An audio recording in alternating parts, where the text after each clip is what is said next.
ராதிகா வணக்கம். கடந்த 10ஆம் தேதியன்று தமிழ்நாட்டின் முதலமைச்சராக தமிழக வெற்றிக் கழகத்தின் தலைவர் விஜய் பதவியேற்றுக் கொண்டார். அதைத் தொடர்ந்து இன்றைய நாள் சட்டப்பேரவையில் அவருடைய அரசின் பெரும்பான்மைக்கான வாக்கெடுப்பு நடைபெற்று அதிலும் வெற்றி பெற்றிருக்கிறார். இந்நிலையில்தான் கடந்த அவர் முதலமைச்சராக பதவியேற்பதற்கு முன்னர் ஒரு 7-8 நாட்கள் மிகப்பெரிய ஒரு சட்ட ரீதியாக சிக்கலையும் பெரும்பான்மைக்கான சிக்கலும் ஏற்பட்டது. விஜய் ஆட்சி அமைப்பாரா என்பதை கிட்டத்தட்ட ஒரு வாரமாக அது பெரிய ஒரு எதிர்பார்ப்பை எழுப்பிக் கொண்டே சென்றது.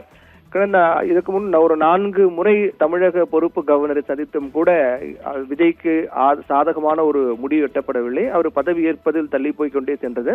13ஆம் தேதிக்குள்ளாக, அதாவது 13ஆம் தேதிக்குள்ள சட்டப்பேரவையில் பெரும்பான்மை நிரூபிப்பதற்கு முன்னதாகவே 13ஆம் தேதிக்குள்ளாக அவர் பதவியேற்கவில்லை என்றால் அவருடைய கவர்னர் ஆட்சிக்கான நடவடிக்கை எடுக்கப்படும் என்றும் ஏற்கனவே தெரிவிக்கப்பட்ட நிலையில்தான் அதற்கு பிறகு விசிக கம்யூனிஸ்ட் கட்சியுடைய ஆதரவு பெற்று அவர் முதலமைச்சராக பதவியேற்று பெரும்பான்மையும் தற்போது நிரூபித்து விட்டார். இந்நிலையில்தான் விஜய் ஆளுநரை சந்திக்கக்கூடிய அந்த நேரம், அதே போன்று முதலமைச்சராக பதவியேற்பதற்கு முன்னர் ஒரு 4-5 நாட்கள் ஒரு மிகப்பெரிய பரபரப்பான ஒரு அரசியல் சூழலாக இருந்தது.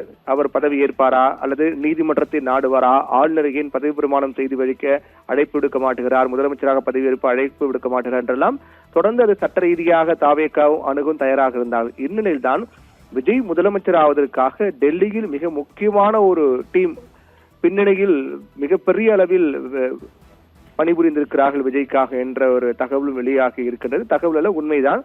கடந்த 7 முதல் ஒரு 10 நாட்கள், ஒரு வார காலமாகவே இந்த பிரச்சனையை விஜய் பதவியேற்பதற்கு முன்னதாக மிக அதிக அளவில் பரபரப்பாக இருந்து வந்தது. இந்நிலையில் தான் அது எப்போது வெளிச்சத்துக்கு வருகிறது என்றால், காங்கிரஸ் கட்சி உறுப்பினரும் நாடாளுமன்ற மேலவை உறுப்பினருமாக இருக்கக்கூடிய அபிஷேக் சிங்வி தான் விஜய்க்காக பின்னணியில் அவர் ஒர்க் பண்ணியிருக்கார் என்ற தகவல் தான் வெளியாக இருக்கிறது.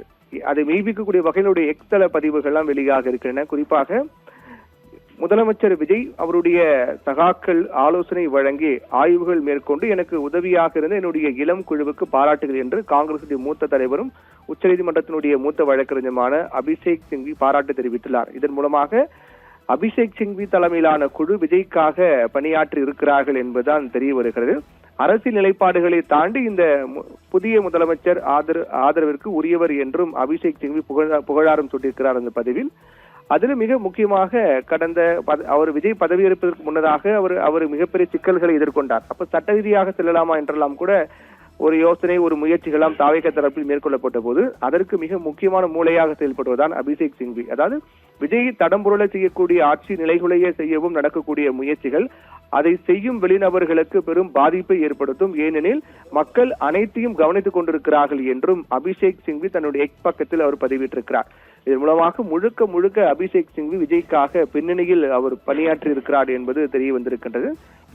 இது மிக முக்கியமான ஒரு நடவடிக்கையாக தான் பார்க்கப்படுகிறது.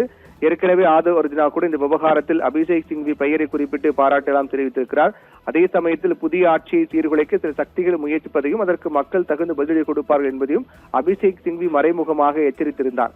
இப்படியெல்லாம் ஒரு மிகப்பெரிய ஒரு பணியாற்றிருக்கிறார்கள் அபிஷேக் சிங்வி தலைமையிலான அணி என்பதும் குறிப்பிடத்தக்க ஒன்றாக பார்க்கப்படுகிறது. அதிலும் மற்றொரு மிக முக்கியமான விடயம், தற்போது நடைபெற்று வரக்கூடிய அந்த திருப்பத்தூர் தாவேக எம்எல்ஏ சீனிவாச சேனாதிபதி பொறுத்தவரையிலும் அவர் பதவியேற்றிருந்தாலும் கூட அவர் அந்த நம்பிக்கை வாக்கெடுப்பில் கலந்து கொள்ளக்கூடாது என்று நீதிமன்றம் உத்தரவிட்டிருக்கிறது. இதில் இந்த விவகாரத்தில் கூட திருப்பத்தூர் தாவேக எம்எல்ஏவுக்கு ஆதரவாக அபிஷேக் சிங்வி தான் ஆஜராகி வாதிட்டார். அப்போது அபிஷேக் சிங்வி இதை பற்றி கூறும்போது, இந்த விவகாரம் தொடர்பாக பெரிய கருப்பன் தேர்தல் வழக்கு தான் தாக்கல் செய்ய முடியும், சட்டமன்ற நடவடிக்கைகளில் பங்கேற்க தடை கோரி இந்த வழக்கை தாக்கல் செய்ய முடியாது, இதில் எந்த இடைக்கால உத்தரவும் பிறப்பிக்க கூடாது என்றெல்லாம் தெரிவித்திருந்தார். வேட்பாளர் வெற்றி பெற்றதாக அறிவிக்கப்பட்டு விட்டால் அவரை கடமையாற்ற அனுமதிக்க வேண்டும் என்றெல்லாம் தாவேக சட்டமன்ற உறுப்பினருக்கு ஆதரவாக அபிஷேக் சிங்வி இந்த வழக்கில் ஆஜராகி வாதங்களை முன்வைத்து கருத்துக்களை தெரிவித்திருந்தார். இப்படியாக விஜய் அந்த கடைசி நிமிடம் என்றால் பதவி ஏற்பதற்கான அந்த கடைசி நிமிடங்கள், கடைசி 2-3 நாட்கள் மிக பரபரப்பாக இயங்கிக் கொண்டிருந்த ஒரு நேரம். அரசியல் களத்தில் அடுத்து என்ன நடக்குமோ என்ற எதிர்பார்ப்பு உச்சத்தில் இருந்த நேரம். அந்த நேரத்தில் டெல்லியில் ஒரு குழுவே, அபிஷேக் சிங்வி தலைமையிலான ஒரு குழுவே விஜய்க்காக பணியாற்றி இருக்கிறார்கள் என்பதுதான் இதன் மூலமாக தெரிய வருகின்றது. ராதிகா.